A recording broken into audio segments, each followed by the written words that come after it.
Welcome to my YouTube channel learn with లోకి. So మనం previous వీడియోలో what is Python and what are the job opportunities of learning Python చూసాం.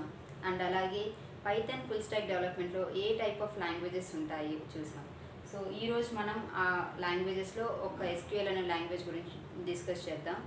So నేను ఈ వీడియోస్లో ప్యారల్గా Python and SQL ప్యారల్గా explain చేస్తాను.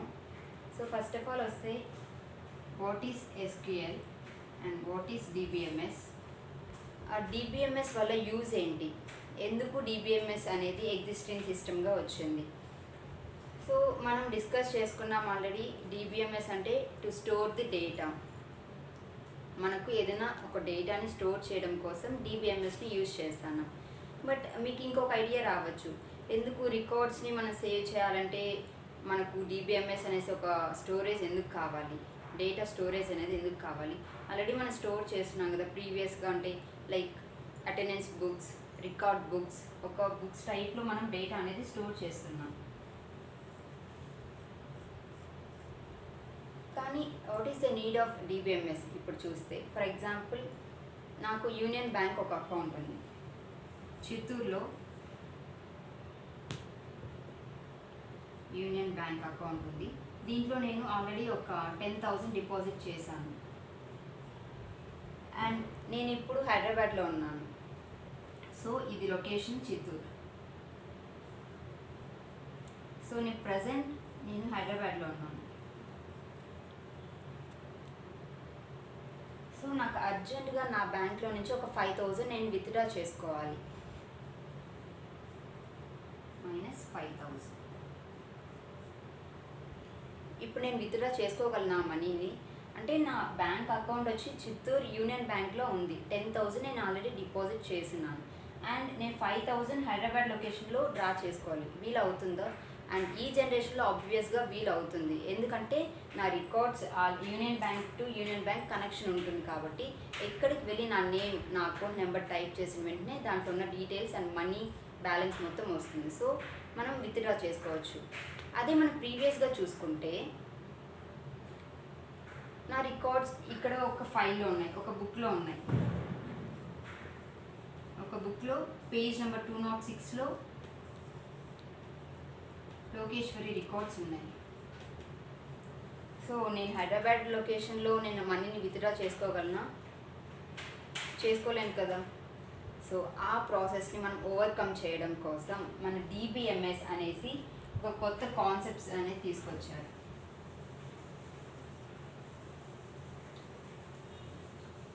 First reason ఏంటి, డిబిఎంఎస్కి మనం ఎందుకు దాన్ని మనం నేర్చుకోవాలి అంటే,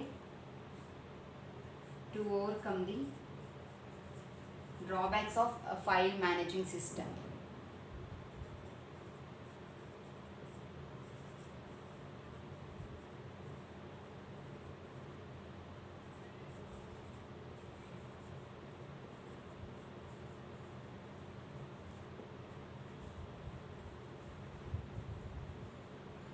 so and second reason, so వెంటనే నేను అకౌంట్ నెంబర్ దగ్గర నా డీటెయిల్స్ ఇచ్చేసిన వెంటనే నా డీటెయిల్స్ వస్తున్నాయి. లైక్ బ్యాలెన్స్ ఎంత ఉంది, నేమ్ ఏంటి, అకౌంట్ హోల్డర్ నేమ్ ఏంటి అని చెప్పి. లేదంటే నేను ఒక బుక్ 500 పేజెస్ ఉంటే దాంట్లో నాది 206 నా రికార్డ్ నెంబర్. సో నేను 206 పేపర్స్ తీసి వెతికి ఆ రిట్రీవల్ అనేది చాలా కష్టంగా ఉంటుంది. ఆ ప్రాబ్లమ్నే మనం ఇంటిగ్రిటీ ప్రాబ్లం అంటాం. అండ్ నెక్స్ట్ డ్రాబ్యాక్ వచ్చి, ఫైల్ సిస్టమ్స్ని యూజ్ చేయడం వల్ల వచ్చే డ్రాబ్యాక్ వచ్చి, సో మా సిస్టర్ ఉంది, తనకి 10 years, తను వచ్చి బ్యాంక్ అకౌంట్ క్రియేట్ చేసుకోవాలంటే నేను ఒక కన్స్టెంట్ అనేది పెడతాను అనమాట. అండ్ ఈ డిబిఎంఎస్లో మనకు కన్స్టెంట్ అనేది ఒక అవైలబిలిటీ ఉంది. సో అది కన్స్టెంట్ చెక్ చేస్తుంది, నువ్వు బ్యాంక్ అకౌంట్ క్రియేట్ చేసేటప్పుడు age is greater than 18 or not. If only age is greater than 18 then I can create an account. So check constraint.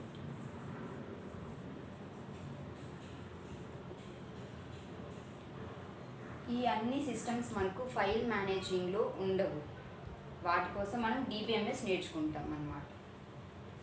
So next దీన్ని ఎలా install చేసుకోవాలి, DBMS అంటే ఏంటి?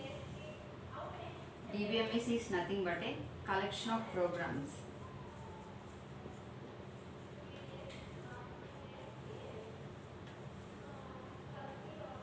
which is nothing but a server, or we can call it as an server.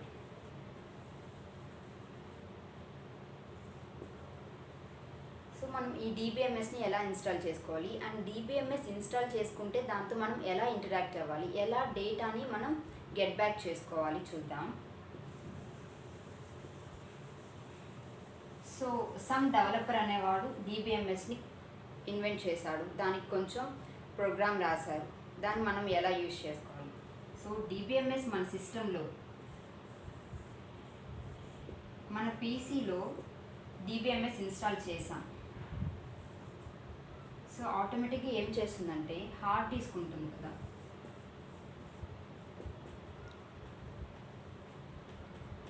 ఈ hard డిస్క్లో ఒక ఏరియాలో memory అనేది క్రియేట్ చేస్తుంది.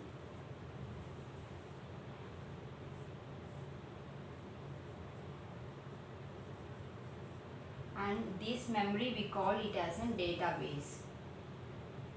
సో మనం ఏదైతే డేటాని స్టోర్ చేసుకుంటామో మొత్తం ఈ DBMS ద్వారా మెమరీలో డేటా అనేది సేవ్ అవుతుంది. సో ఈ మెమరీనే మనం డేటాబేస్ అని పిలుస్తాం.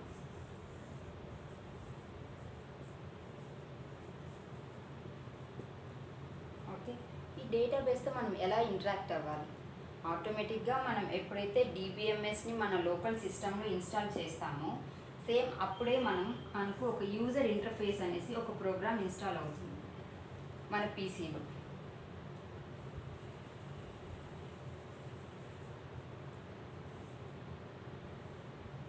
ఈ యూజర్ ఇంటర్ఫేస్ అనేది డేటాబేస్తో ఇంటరాక్ట్ అయ్యి మనకు అవుట్పుట్ అనేది ఇస్తుంది అనమాట. నా డీటెయిల్స్ చిత్తూరులో యూనియన్ బ్యాంక్లో స్టోర్ అయినటువంటి నా డీటెయిల్స్ని హైదరాబాద్ యూనియన్ బ్యాంక్కి ఇంటర్లింక్ చేసి డేటా అనేది రిట్రీవ్ కోసం యూజ్ అవుతుంది. సో ఈ యూజర్ ఇంటర్ఫేస్ నుంచి డేటాబేస్కి మనం ఎలా డేటా తీసుకుంటాం, ఏ ప్రోగ్రామ్ యూజ్ చేసి డేటా అనేది మనం రిట్రీవ్ చేస్తామంటే ఇక్కడే మనకి యూజ్ అయ్యేది SQL అనమాట.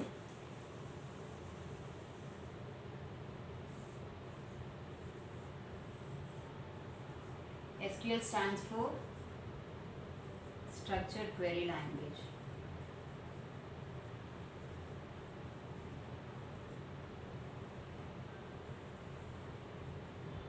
సో ఈ నేమ్లోనే మనకు ఉంది ఒక స్ట్రక్చర్ అనేది ఫాలో అవుతుంది. Queries are nothing but like ఒక క్వశ్చన్ టైప్లో ఉంటాయి అన్నమాట. Like select database from which table అలా. సో ఈ SQLని యూజ్ చేసి మనం డేటాబేస్లో ఉన్నటువంటి డేటాని యూజర్ ఇంటర్ఫేస్ ద్వారా రిట్రీవ్ చేసుకుంటాం. ఇది ప్రాసెస్. మనకు SQL లాంగ్వేజ్ లేదా DBMSలో మనం డేటాని ఎలా స్టోర్ చేస్తాం, DBMS నుంచి మనం డేటాని ఎలా రిట్రీవ్ చేస్తామని. సో ఇప్పుడు మనం SQLలో డేటాబేస్లో ఎన్ని టైప్స్ ఉన్నాయో చూద్దాం. సో టోటల్గా DBMS మనకు 5 టైప్స్ ఉంది, బట్ మనం ప్రజెంట్ యూజ్ చేసేది ఓన్లీ 2 టైప్స్ అనమాట. సో ఫస్ట్ వన్ వచ్చిందన్న RDBMS అండ్ సెకండ్ వన్ వచ్చిందన్న NoSQL DBMS.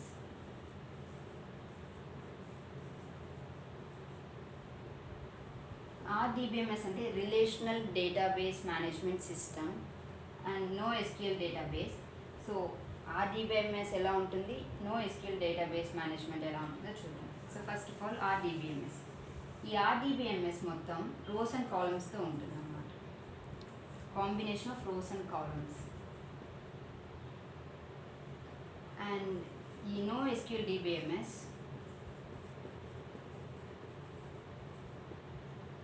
ఇది కీ అండ్ వాల్యూ పేరుతో ఉంటుంది. మోస్ట్లీ మీరు NoSQL DBMS వచ్చిన MongoDB నేర్చుకున్నప్పుడు జావాస్క్రిప్ట్లో చూస్తారు, అండ్ RDBMS వచ్చిందని SQLలో చూస్తారు.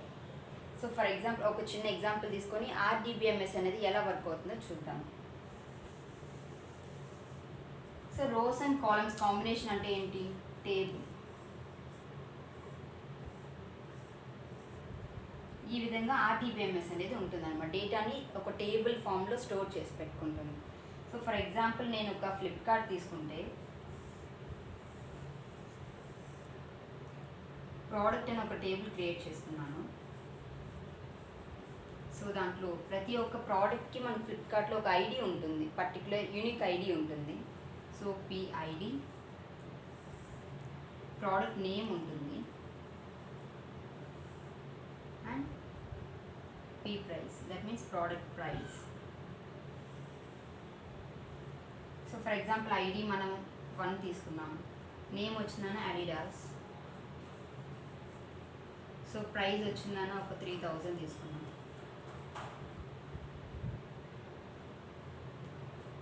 సో అలా మీకు ఎన్నైతే ఈ ప్రోడక్ట్ అనే టేబుల్లో మీరు స్టోర్ చేసుకోవాలో ఇలా కాలమ్స్ వైజ్ సేవ్ చేసుకుంటాం అన్నమాట. ఇలా రిలేషనల్ డిబిఎంఎస్ అనేది ఉంటుంది.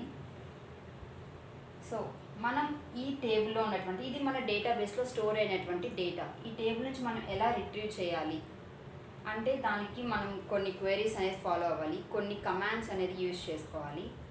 ఆ కమాండ్స్ వచ్చిందన్నా మళ్ళీ మనకు 5 టైప్స్ ఉన్నాయి. ఇప్పుడు ఆల్రెడీ మనం డిబిఎంఎస్ 5 టైప్స్ ఉందని డిస్కస్ చేసుకున్నాం. అండ్ అలాగే దీంట్లో డేటాని రిట్రీవ్ చేయడానికి, ఈ ఆర్డిబిఎంఎస్లో ఉన్నటువంటి డేటాని మనం రిట్రీవ్ చేసుకోవడానికి మళ్ళీ మనకు కమాండ్స్ అనేవి 5 టైప్స్ ఉన్నాయి.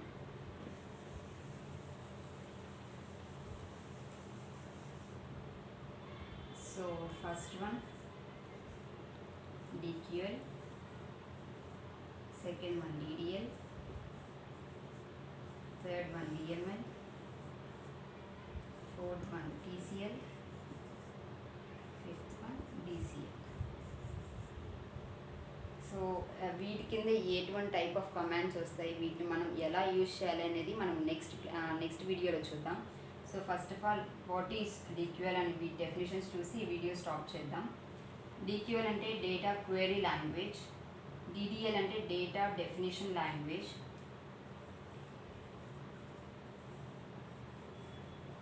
L for language, D for data, data definition language,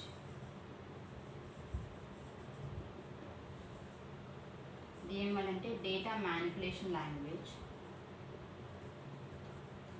మీకు ఈ ఫుల్ ఫామ్స్ చూస్తూనే అర్థమవుతుంది అసలు ఈ commands A type of work చేస్తాయి మనకు డేటా రిట్రీవింగ్లో అని చెప్పి. TCL అంటే transaction control language,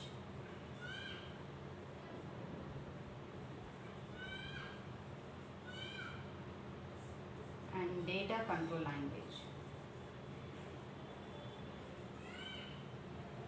so next వీడియోలో మనం ఈ కమాండ్స్ కింద ఏ టైప్ ఆఫ్ కమాండ్స్ యూజ్ చేస్తాం, వాటి నుంచి మనం ఎలా డేటా రిట్రీవ్ చేసేది చూద్దాం. అండ్ ఈ వీడియో కనుక మీకు నచ్చినట్లయితే అండ్ మీకు యూస్ఫుల్ అయితే లైక్ చేయండి, షేర్ చేయండి, అండ్ అలాగే మీ ఫ్రెండ్స్కి సబ్స్క్రైబ్ చేయమని చెప్పండి. మీరు కూడా సబ్స్క్రైబ్ చేయండి. Thank you.